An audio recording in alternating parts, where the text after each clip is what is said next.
Okay, we're going to look at an important geometry reason that we have to actually be able to do the proof for. But first, let's just take a look at the reason. And it works like this.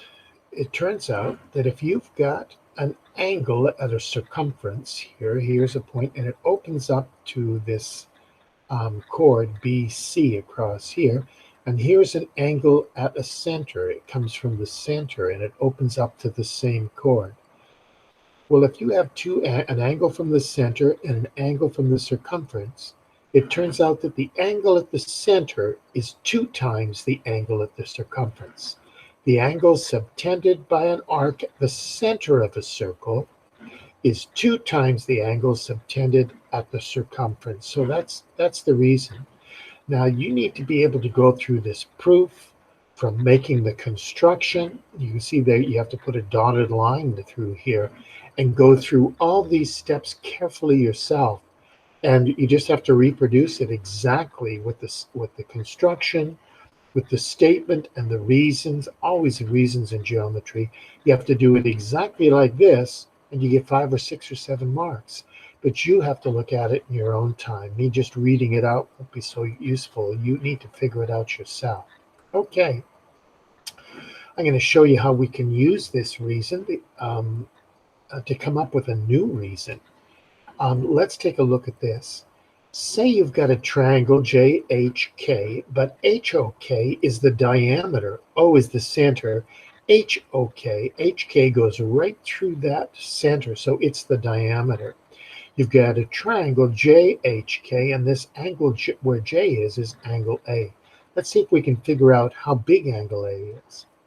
Well, we know that the angle's in a straight line, HOK, that angle there, we know that the angles in a straight line are 180 degrees.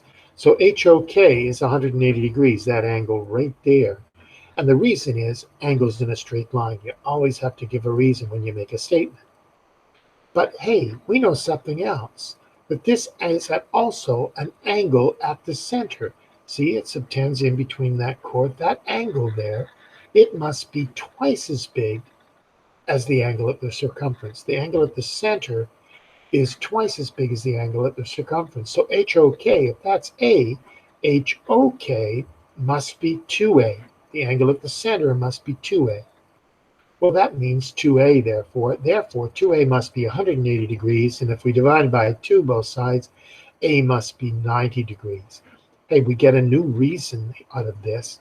An angle that opens up to it subtends a diameter of a circle is 90 degrees. And the way we write the reason is angle in a semicircle, one angle in a semicircle. So whenever you have an angle that opens up onto the diameter, you know that it's 90 degrees. That's a really useful one.